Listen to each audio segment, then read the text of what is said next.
The morning sun gleamed off the polished steel of the M1, a 2 Abrams tank, as it sat proudly in the center of Earth's Military Museum's main hall. Captain James Miller walked around the massive vehicle one more time, wiping away an imaginary speck of dust from its surface. After 30 years of service and 5 more as the museum's curator, he still treated the tank with the same respect he had shown during his active duty days. Today was different from the usual quiet museum mornings. The hall buzzed with activity as staff members made final preparations for the first-ever intergalactic cultural exchange.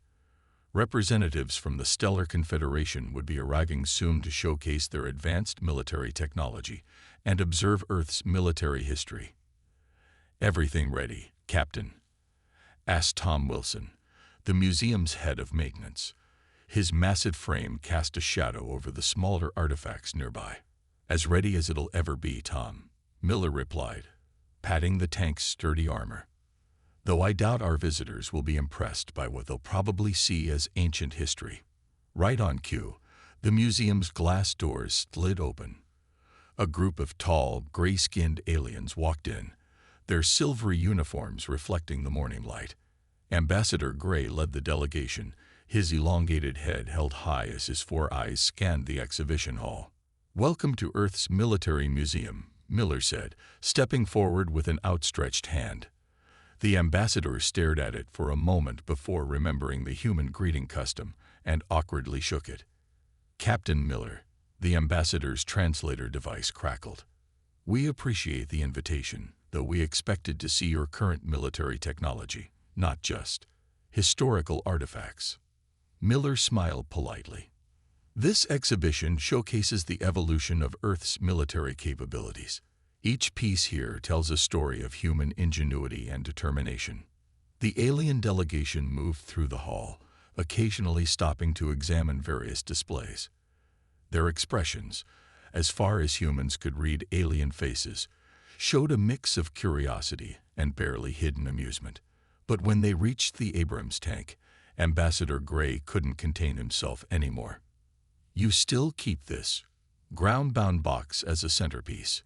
he asked, his translator struggling to convey his tone of disbelief. "Our civilization abandoned tracked vehicles over 3 centuries ago.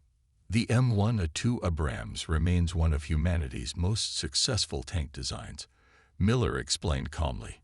"Its combination of firepower, protection, and mobility." "Mobility?" One of the alien officers interrupted with a sound that might have been a laugh. "It can't even fly. Our modern hover tanks can achieve speeds of 500 units in your measurement system, move in any direction instantly, and engage targets from any angle." Miller watched as the aliens circled the tank, pointing at what they considered primitive features: the tracks, the physical targeting system backup, the conventional armor. Each comment grew bolder, more dismissive. "Look at these projectile weapons," another alien officer said, gesturing at the 120mm main gun. They still used chemical propellants. No plasma, no antimatter containment fields. The ambassador turned to Miller, his 4 eyes blinking in sequence. "Captain, while we appreciate the historical significance, surely you don't consider this museum piece combat-worthy by modern standards?" Miller stood straighter, his weathered face showing no emotion. "Ambassador, in my experience, it's unwise to judge any weapon system solely by its age or technological sophistication. The true measure of military equipment lies in how well it performs its intended role." "A diplomatic answer," Ambassador Gray replied. "But perhaps we could arrange a more practical demonstration. Our delegation would be happy to show you what real modern warfare looks like." The captain's eyes narrowed slightly. Behind him, Tom Wilson shifted his weight, his massive hands clenching involuntarily. The aliens had just crossed an unspoken line, moving from casual dismissal to open challenge. "That could be arranged, Ambassador," Miller said quietly. "If your delegation is serious about such a demonstration, I'm sure the United Earth Defense Council would be interested in a friendly military exercise." The ambassador's upper eyes widened in what might have been surprise or delight. "Oh, we are quite serious, Captain. Quite serious indeed. As the alien delegation moved on to other exhibits, Miller stayed behind, his hand resting on the tank's cool armor. A slight smile crossed his face as he remembered an old Earth saying, "Pride goes before a fall." 3 days after the museum incident, Captain Miller stood at attention in the United Earth Defense Council's main conference room. The massive wooden table, made from an ancient oak tree, seemed out of place among the modern holographic displays showing various military statistics and satellite feeds. General Howard, a tall woman with steel-gray hair, studied the proposal in front of her. "So, Ambassador Gray wants to arrange a military exercise with actual tanks." "Yes, ma'am," Miller replied. "They're offering to share their plasma weapon technology if their hover tanks prove superior to our ground forces." The council members exchanged glances. Plasma weapons would be a significant upgrade for Earth's military. But there was something else in those looks, a glimmer of the same quiet confidence Miller had shown at the museum. "And what exactly are they asking for in return?" asked Admiral Peters, his bushy eyebrows raised. "Nothing, sir. The ambassadors said they consider it an educational opportunity." Miller kept his voice neutral, but everyone caught the slight emphasis on educational. General Howard leaned back in her chair. "They're that confident, are they?" She tapped her fingers on the oak table, a habit she'd developed over 30 years of military service. "Well, who are we to deny them a learning experience?" The room filled with knowing smiles. Earth's military leaders had seen this before, not from aliens, but from countless adversaries who thought superior technology automatically meant victory. "Captain Miller," General Howard continued, "you'll lead this operation. Select your crew and prepare your tank. Make it look good, exactly like the museum piece they expect." Miller nodded. "I already have a team in mind, Mom." "Good. Admiral Peters will handle the diplomatic arrangements." She stood up, signaling the end of the meeting. "Oh, and Captain, try not to embarrass our guests too badly. We do want that plasma technology, after all." The next morning, Miller's chosen crew gathered at the museum's maintenance bay. Jack Thompson, the gunner, was already checking the tank's targeting systems. His steady hands moved over the controls with practiced ease, making minute adjustments that only he could feel were necessary. Robert Adams, the driver, lay under the tank, inspecting every inch of the track system. His coveralls were stained with grease, but his movements showed the careful precision of someone who knew every bolt and gear by heart. Tom Wilson, now trading his maintenance uniform for a loader's gear, was running through loading drills. His massive frame moved with surprising grace in the confined space of the turret, each motion practiced thousands of times. "How's she looking?" Miller asked, climbing up to his commander's position. "Better than new, Cap," Thompson replied without looking up from his adjustments. "These alien boys won't know what hit them." Adams slid out from under the tank, wiping his hands on a rag. "Tracks are perfect. Did you see their faces when they called this baby ground-bound? Wait till they see what she can do in rough terrain." Speaking of terrain, Miller pulled out a tactical display, showing a mountainous region.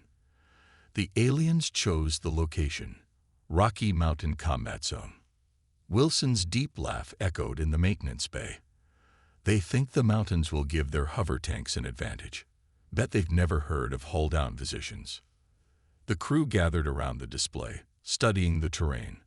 While the aliens had chosen the location to showcase their hover tanks' ability to float over rough ground, they had inadvertently selected perfect tank hunting country. The valleys, ridges, and natural depressions would give an experienced crew countless opportunities to surprise their opponents. "1 week of practice," Miller said, looking at his team. "We need to look rusty enough to maintain their overconfidence, but be sharp enough to teach them why this tank earned its place in military history." Thompson patted the tank's turret. "Don't worry, Cap. These aliens want to learn about Earth's military history." His grin widened.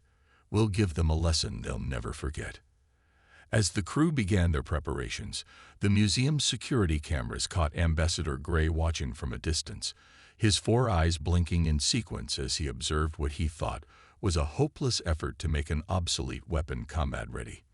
The ambassador had no way of knowing that he was about to learn why humans kept certain technologies around long after they seemed outdated. The sound of metal against metal echoed through the maintenance bay as Wilson loaded another practice round into the Abrams main gun.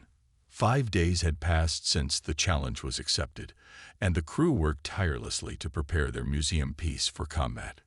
Time. Miller called from his commander's position.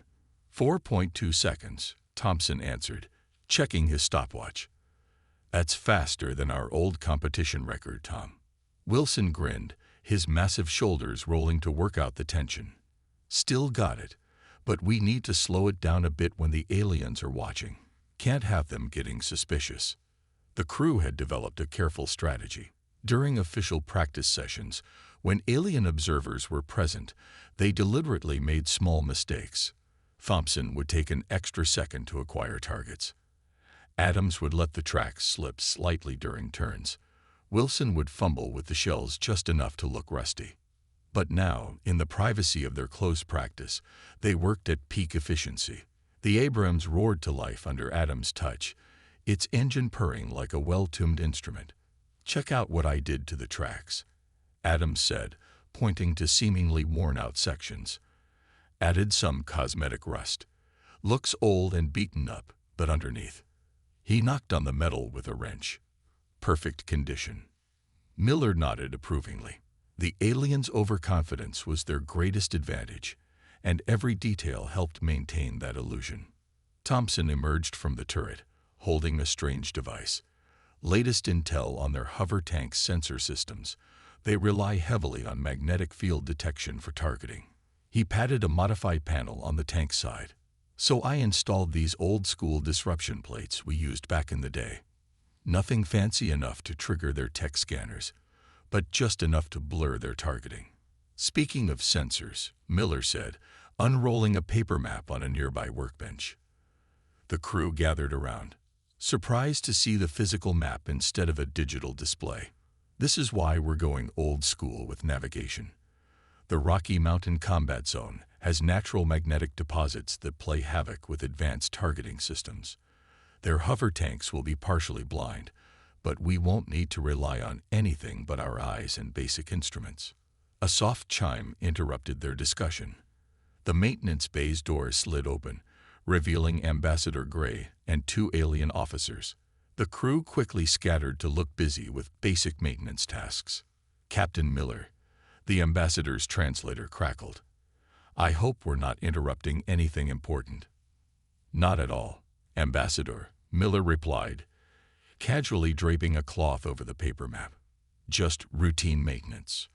The aliens walked around the tank, their 4 eyes taking in every detail. One officer ran a scanning device over the armor, while another watched Wilson deliberately fumble with a practice shell. "Your crew seems to be having some difficulties," Ambassador Gray observed, watching Wilson drop the shell with a loud clang. "Well, it has been a few years since we've done this," Miller admitted, playing along. "But we're slowly getting back into the rhythm." The ambassador's upper eyes blinked in what might have been amusement. "Perhaps we should postpone the exercise. Give you more time to prepare." "That won't be necessary," Miller assured him. "We'll be ready on schedule." After the aliens left, the crew gathered again. Their pretense of incompetence dropped. "Did they scan the disruption plates?" Thompson asked quietly. Adams shook his head. Their scanner never got close, too focused on the rusty tracks and armor. Miller smiled. "They see exactly what they expect to see, an obsolete tank crewed by retired soldiers trying to relive their glory days." Wilson picked up the shell he had deliberately dropped earlier. 2 more days of practice. Then we show them what this museum piece can really do. As the sun set outside, the maintenance bay echoed with the sounds of a crew and their tank preparing for battle. Every system checked, every movement practiced, every detail carefully planned. The aliens might have advanced technology, but they were about to learn that experience, skill, and a few old tricks could level any playing field. Dawn broke over the Rocky Mountain combat zone, painting the peaks in shades of gold and purple. Captain Miller stood on a ridge, breathing in the crisp mountain air as he surveyed the valley below. Behind him, the Abrams tank waited silently, its armor collecting morning dew. "Beautiful country," Adams said, joining his commander. "Reminds me of our training grounds back in the day." Miller nodded, checking his old-fashioned compass. The magnetic deposits in the mountains made it swing wildly, exactly as they had hoped. If a simple compass acted this way, the aliens' advanced sensors would have an even harder time. Their hover tanks should be arriving soon. Thompson called from his position near the tank. He lowered his binoculars and grinned. "Bet they think these mountains will give them the perfect chance to show off." As if on cue, a low humming filled the air. 3 sleek, silver vessels appeared over the eastern ridge, floating effortlessly above the rough terrain. They moved with impossible grace, their anti-gravity fields letting them glide sideways and even backward without losing speed. "Show-offs," Wilson muttered, watching from the tank's loader hatch. The alien vehicles descended to a nearby plateau, where Ambassador Gray and several observers had set up their command post. The hover tank's smooth hulls gleamed in the morning light, making the battle-worn Abrams look even more outdated by comparison. Miller's radio crackled. "Captain Miller," Ambassador Gray's translated voice came through. "Are you sure you want to proceed? Your position seems disadvantaged." Looking at the situation through the aliens' eyes, Miller understood their confidence. Their hover tanks could easily float over the rough terrain that would slow down the tracked Abrams. They could move in any direction without turning, shoot from any angle, and use their advanced sensors to track targets through solid rock. Or so they thought. "We're ready when you are, Ambassador," Miller replied calmly. He climbed back into his commander's position, the familiar confines of the tank welcoming him like an old friend. The exercise's rules were simple: 3 alien hover tanks against Miller's single Abrams. Victory would go to whichever side could score the most targeting locks, simulating combat without actual firing. The aliens had agreed to this, believing their superior mobility and sensors made it impossible for them to lose. "All stations, report," Miller ordered as the crew prepared for battle. "Driver ready," Adams replied, his hands resting lightly on the controls. "Track tension perfect for mountain operations." "Gunner ready," Thompson added. Manual targeting systems checked and double-checked. He deliberately didn't mention the backup electronic sights they had modified. "Loader ready," Wilson confirmed. Practice rounds stored for quick access. The practice shells were weighted exactly like real ones. No sense in getting used to wrong loading weights. Miller keyed his radio again. "Command post. Abrams crew reports ready for exercise." "Confirmed," came the reply. "Hover tank squadron reports ready. Exercise begins in 5 minutes." As they waited, Miller reviewed their strategy one last time. The aliens would expect them to stay in the valleys, trying to hide their primitive tank from the superior hover tanks. Instead, Miller planned to use the high ground, taking advantage of the mountain ridges in ways the aliens wouldn't expect from a tracked vehicle. "Remember," he told his crew, "they think this terrain works against us. Let's show them why the Abrams earned its reputation in places just like this." The radio crackled again. "Exercise begins in 1 minute." Adams started the engine, its deep rumble echoing off the mountain walls. The sound alone made the alien observers turn their heads. Their hover tanks operated in near total silence. 30 seconds. Thompson settled into his gunner's position, hands steady on the controls. Wilson stood ready by the loading mechanism, and Miller surveyed the battlefield through his viewport. "Exercise starts now." "Good luck, Captain." Ambassador Gray's voice carried a hint of amusement. "You'll need it." The battle for the mountains was about to begin, and Miller's crew was ready to teach the aliens a lesson about underestimating primitive technology. The first hour of the exercise went exactly as Miller had planned. His crew kept the Abrams moving along the ridgelines, using the mountain peaks to mask their movements. Below them, the alien hover tanks swooped through valleys and between cliffs, their sensors scanning frantically for any sign of the Earth tank. "They're getting frustrated," Thompson reported, watching through his scope as one hover tank spun in circles, its sensors clearly confused by the magnetic interference. "They expected us to be sitting ducks in the low ground." Miller nodded, studying the battlefield through his viewport. The aliens had split up their forces, their first mistake. Each hover tank moved independently, trying to cover more ground. They still hadn't learned that separation could be fatal against a well-coordinated opponent. "Adams," Miller called to his driver, "take us to position Alpha." The Abrams moved smoothly along the ridgeline, its tracks finding perfect grip on the rocky ground. Years of mountain training showed in every careful movement. While the hover tanks glided effortlessly over obstacles, they missed the advantage of having solid contact with the terrain. "Contact, 10 o'clock. Thompson suddenly called out. One hover tank, moving fast through the valley. Miller smiled. The alien vehicle was racing through the exact path they had predicted, its crew probably thinking they were being clever by using the valley's shadows for cover. "Wilson, ready on the load," Miller ordered calmly. "Ready," the loader confirmed, practice round already in place. The Abrams crested a small rise, presenting only its turret to the valley below. The hover tank pilot never looked up. Another mistake. They were so focused on their sensor readings that they forgot the basic military principle of visual scanning. "Target locked," Thompson reported quietly, his hand steady on the controls. The targeting computer was off. They didn't need it for this shot. Just pure skill and experience. "Send the message," Miller commanded. Thompson pressed the trigger. The practice round would have been a direct hit if this were real combat. The hover tank systems registered the targeting lock, and a loud buzz echoed through the valley. "What? Impossible." The alien commander's voice crackled over the radio. "Our sensors didn't detect you at all." But Miller's crew was already moving. Adams backed the tank down behind the ridge before the other hover tanks could respond.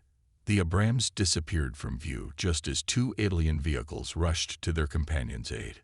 "They're clustering together now," Thompson reported, a note of satisfaction in his voice. "Looks like they're finally realizing they need to work as a team." "Too late," Miller replied. "Adams, get us to position Bravo. Let's show them why you don't bunch up against an experienced tank crew." The Abrams moved swiftly through a narrow mountain pass, its tracks maintaining perfect traction on the steep incline. Above them, the alien hover tanks passed by twice, their sensors still confused by the mountain's natural interference. "They're not even checking the switchbacks," Adams said incredulously. "They really think we can't handle this terrain." Miller checked his paper map, confirming their position. The aliens' overconfidence was working against them. They assumed a tracked vehicle couldn't climb these slopes or move quickly through the passes. They never considered that this was exactly the kind of terrain the Abrams was designed to handle. "New contact," Thompson called out. All three hover tanks, moving in formation this time. Range 2,000 meters. "They're trying to be more cautious," Miller observed. "But they're silhouetted against the skyline." "Thompson, do you have the shot?" "Like taking candy from a baby, Cap," the gunner replied, his targeting sight already aligned. The radio crackled again. "Captain Miller." Ambassador Gray's voice carried a hint of worry now. "Your tank's position is still not registering on our sensors. Are you actually participating in this exercise?" Miller keyed his radio as Thompson prepared to score another hit. "Oh, we're participating, Ambassador. In fact, you might want to tell your hover tanks to look up. Right about now." Dark clouds gathered over the Rocky Mountain combat zone as the exercise entered its third hour.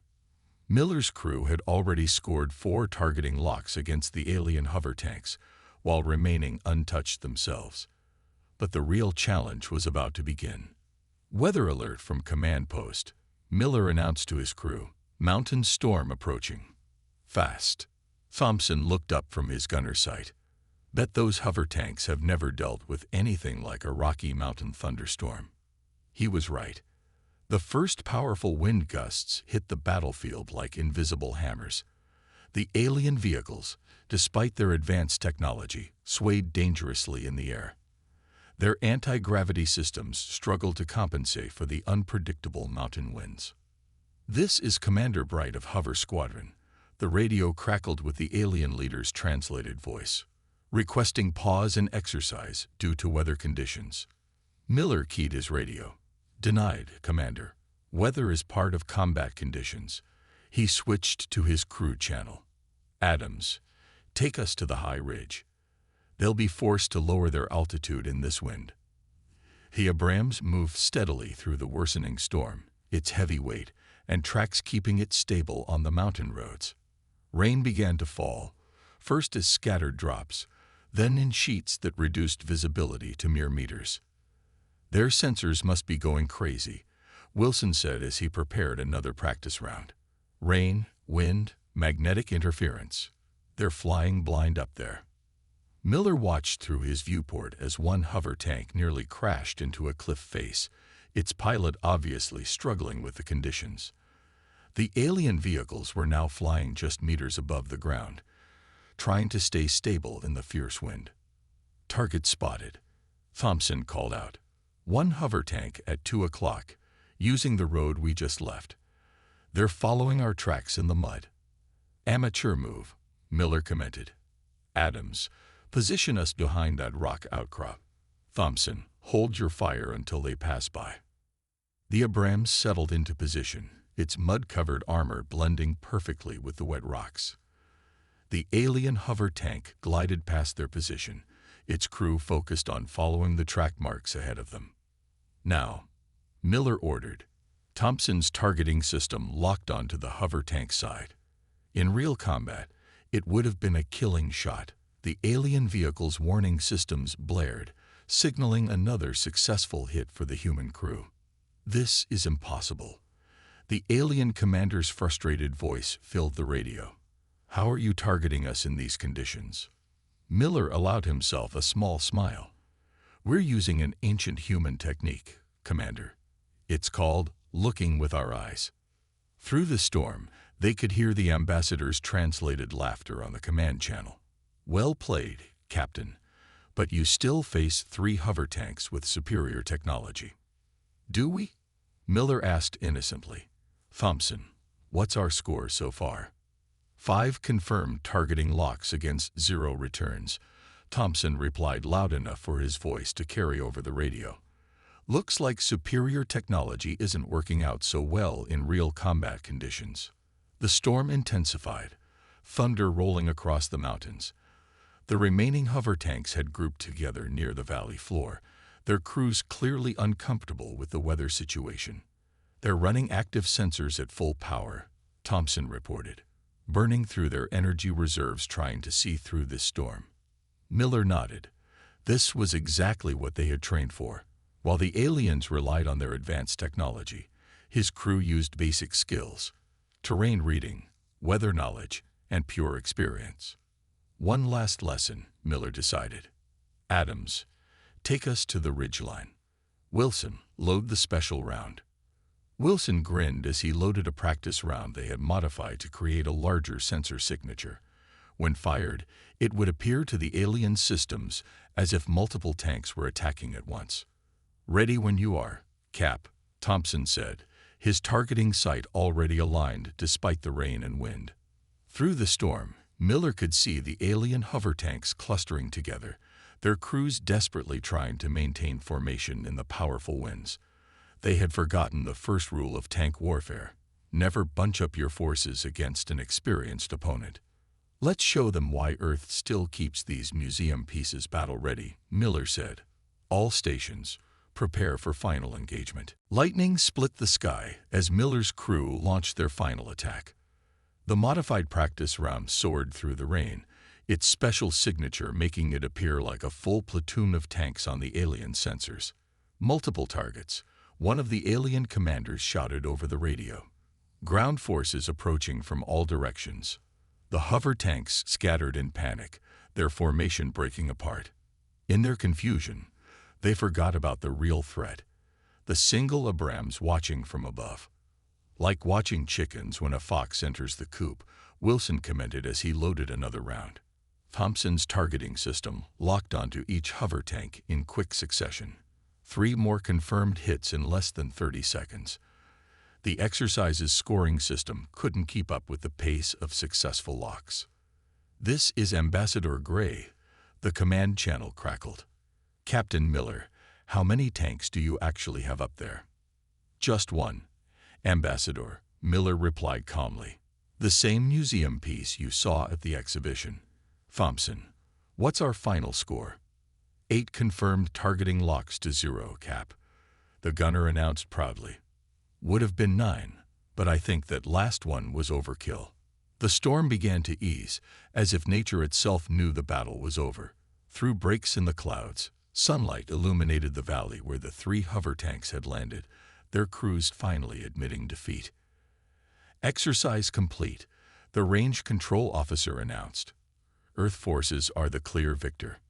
Miller's crew maintained their professional composure, but their pride showed in every movement as they drove the Abrams down to the command post. The mountain mud covered their tank sides, making it look even more like the old warrior it was. Ambassador Gray waited for them, his 4 eyes blinking rapidly as the crew dismounted. Behind him, the alien tank commanders looked like children who had just learned a hard lesson.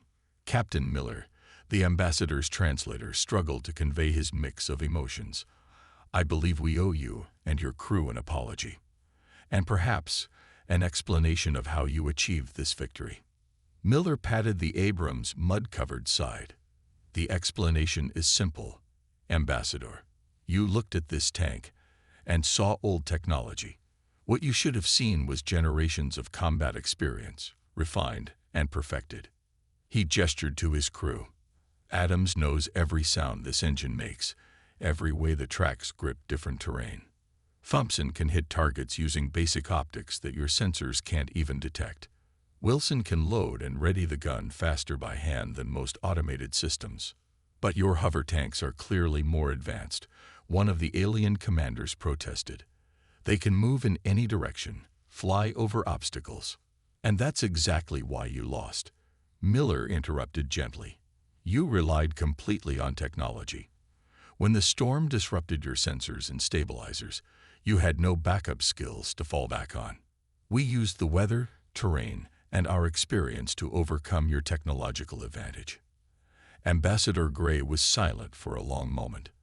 Then, to everyone's surprise, he laughed. "The Stellar Confederation prides itself on learning from other cultures, Captain. Today, you've taught us a valuable lesson about the difference between having advanced technology and knowing how to fight." He turned to his staff. "Send word to the fleet. The promised plasma weapon technology will be delivered to Earth as agreed." And he paused. All 4 eyes focused on Miller. "Request permission to establish a permanent military exchange program. I believe our forces have much to learn from Earth's veterans." As the sun broke fully through the clouds, Miller looked at his crew. At Thompson's steady hands, Adams' quiet confidence, and Wilson's proud stance, they had done more than win a simple exercise. They had earned humanity a place at the galactic table, not through fancy technology, but through skill, experience, and the wisdom to know that sometimes the old ways were still the best ways. "Ambassador," Miller said with a smile, "I think this is the beginning of a very interesting partnership." Behind them, the Abrams sat quietly in the mountain sunlight, its mud-covered armor gleaming. No longer just a museum piece, but a reminder that true military power comes not from technology alone, but from the hearts and minds of those who master their craft, no matter how simple or advanced their tools might be.